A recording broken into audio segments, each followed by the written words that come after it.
इनका काम है जहां वो जीते और जहां दंगा ये हिंसा भड़की वहां जाके लोगों में बात करे, काम करे। वो कर नहीं रहे, बल्कि विधानसभा में मुख्यमंत्री कौन कौन मरे, उनका मजहब क्या था, ये बता रहे। तो ये और कांग्रेस कल प्रेस कॉन्फ्रेंस की सोनिया जी ने, आज राष्ट्रपति के दरवाजे पर पहुंचे और वहां बीजेपी को दोष देने में लगे हैं। लेकिन मैं बताना चाहता हूं कि ये 2 महीने का आंदोलन केवल नहीं है, यानी आज 2 दिन की हिंसा नहीं है, 2 महीने से लोगों को उकसाया जा रहा है। 11 दिसंबर को नागरिकता कानून का संशोधन हुआ, 14 दिसंबर को रामलीला में कांग्रेस की रैली हुई। उसमें सोनिया जी ने कहा यह आर पार की लड़ाई है, फैसला लेना पड़ेगा इस पार या उस पार। सोनिया जी खुद कह रही, प्रियंका कह रही है कि लाखों को बंदी बनाया जाएगा, नहीं लड़ेगा वो कायर कहलाएगा। राहुल गांधी ने कहा आप डरो मत, कांग्रेस आपके साथ है। अरे किसकी नागरिकता जा रही थी? किसी की नागरिकता नहीं जानी है, ये मालूम होते हुए भी जानबूझकर ऐसी गलत बयानी और डर पैदा करना, ये इसकी पृष्ठभूमि है। उकसाने का काम वहीं से शुरू हुआ। और जैसे 1984 में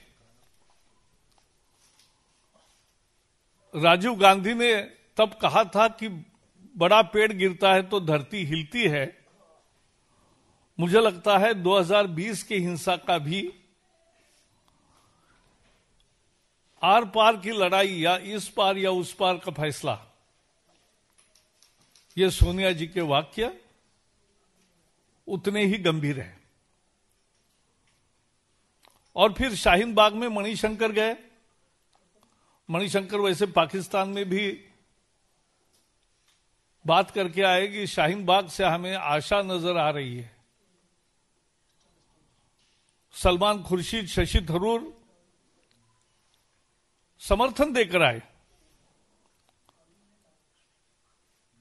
और मुझे आश्चर्य होता है, कभी कभी सिलेक्टिव चुप्पी होती है। आज सुबह से सारे टीवी चैनल दिखा रहे ताहिर, जो आम आदमी पार्टी का कॉर्पोरेटर है, जिन पर पहले भी हिंसा जो 20 दिसंबर को हुई उसका भी वो एफआईआर दर्ज है। उनके घर में पूरा असला मिला है, पूरे दंगे की तैयारी मिली है।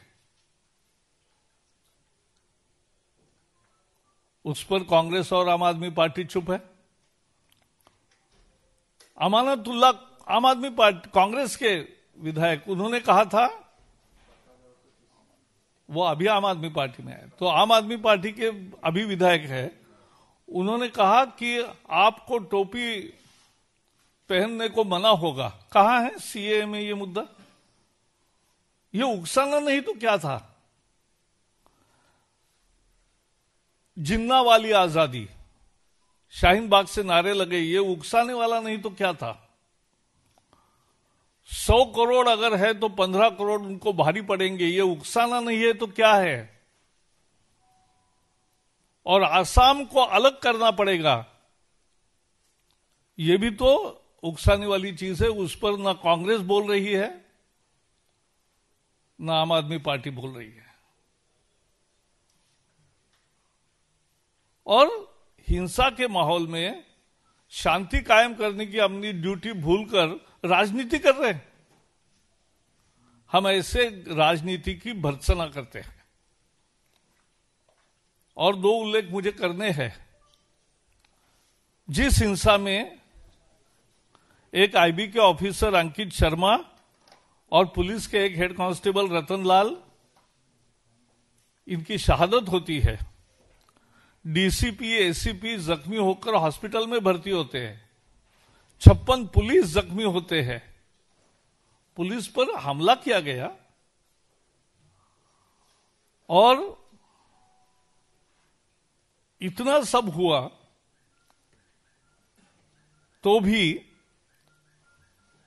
हम देख रहे हैं कि ये पार्टियां चुप है, उस पर ज्यादा बोल नहीं रहे। इतने पत्रकारों पर हमले हुए, मैं तो सूचना प्रसारण मंत्री हूं, तो मुझे बहुत दुख है इसका कि पत्रकारों को भी बख्शा नहीं गया। और ऐसे में पत्रकारों का वायलेंस, पुलिस पर हमले, ताहिर के घर में असला मिलना, अमानतुल्लाह का बयान, जिन्ना वाली आजादी की मांग, 100 करोड़ 15 करोड़ का एक धमकाना अंदाज, इसके बारे में चुप्पी करोगे और बीजेपी सरकार को सवाल पूछोगे, जिन्होंने शांति भी कायम की है, जांच भी चल रही है, तेजी से चल रही है और दोषी निश्चित साबित होंगे। और इसमें आपका बयान कि इस पार होगा या उस पार होगा, क्या मतलब है? आर पार की भाषा आप बोल रहे हैं, जिससे एक की भी नागरिकता नहीं जाने वाले हैं। और इसलिए भारतीय जनता पार्टी की भूमिका तो प्रधानमंत्री, गृह मंत्री, रक्षा मंत्री और सभी हमारे अध्यक्ष और नेताओं ने हमेशा रखी है। हम सर्व समाज को एक नजर से देखते हैं, लेकिन इस तरह का जो सारा प्रयास चल रहा है, ये राजनीति है, ओछी राजनीति है, हम इसकी भर्त्सना करते हैं। Friends, the situation after 2 days violent incidents in northeast Delhi are under control. The arrests have been made, the inquiry is fast-tracked, and I am very sure that this will bring out the real culprits behind this violence. In such a situation, the duty of all political parties and everybody has to be to consolidate peace, to have dialogue with people. But what we are seeing, those who got elected from the area from where the violence has been reported, they are absent from the scene. And who started this? This is not two-day violence. Pot was put on boiler for 2 months. On 14 December, after 3 days of passing of CAA, Congress held the rally at Ram Leela Maidan. And in that, Congress President Sonia Gandhi said, now we have to decide, is par ya us par. मतलब क्या है? Is it not instigation? Priyanka said, hundreds of thousands of people will be put behind bar. Is it not misinterpretation and is it not instigation? Rahul said, आप डरो मत, कांग्रेस आपके साथ है. And Manishankar went to Pakistan and said many things and went to Shaheen Bagh also, Salman Khurshid, Shashi Tharoor.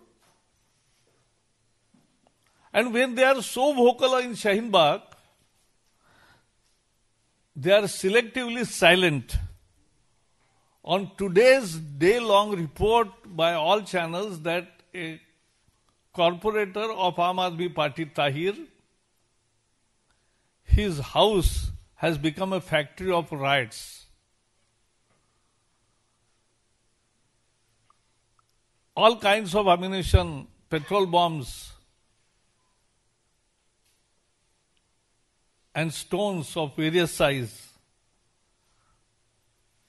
have been shown on picture. Nobody is saying anything. In Shaheen Bagh, there were two slogans of Jinnah Wali Azadi and Break Assam from India. No word of protest. There was a speech by an MP that 15 crore are more effective than 100 crore or can take the challenge. Is it not instigation or what? And now what we are seeing, one police personnel, Ratan Lal, and one IB personnel, Ankit Sharma, died. DCP, ACP injured. 56 police are in hospitals. This was not a pre-planned attack, it was. Many journalists, they have been targeted. Not a word against these such attacks. That's a selective silence. And they are now talking. Yesterday they held press conference and today they went to President to say that this is what is happening and BJP is to blame. This is worst kind of blame game. This is worst kind of politics. We condemn it. And like in 1984, when Rajiv Gandhi defended the violence by saying that when the big tree fails, earth shakes. Today, Sonia Gandhi's 14 December speech, is par ya us par, also has instigated the mobs. That's all from my side. Yes.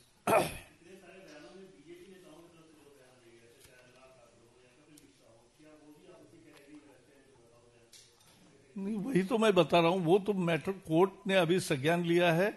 Any time court का जो आदेश आएगा, it's a process of law. The issue is court will take cognizance. The issue is what our Prime Minister says.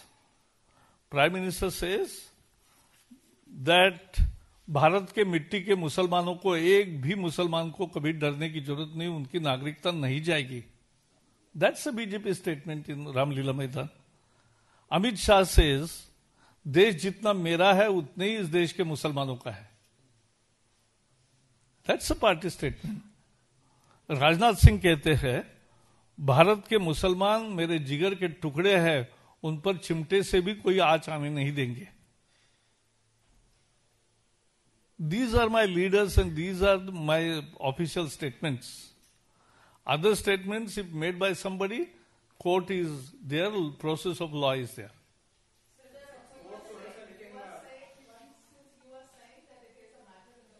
Yeah.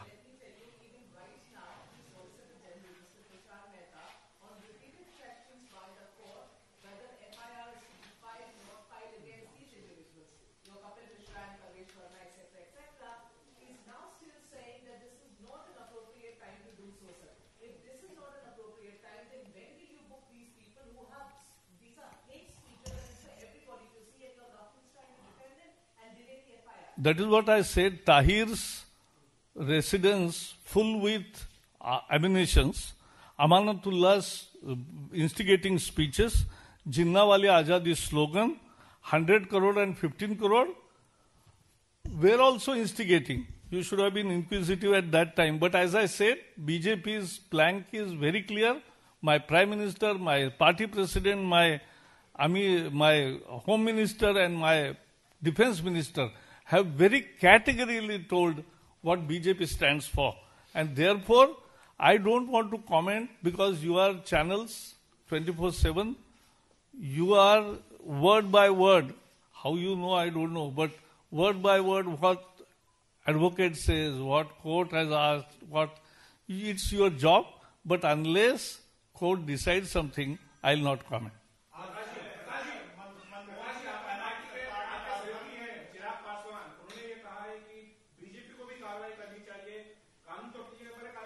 हर एक की राय होती है, हर एक की राय होती है। वही तो मैं कह रहा हूं कि इनको भी ऑपोजिशन पार्टी का पालन करना चाहिए धर्म, जो नहीं कर रहे वही तो मैंने गिनाया सारा।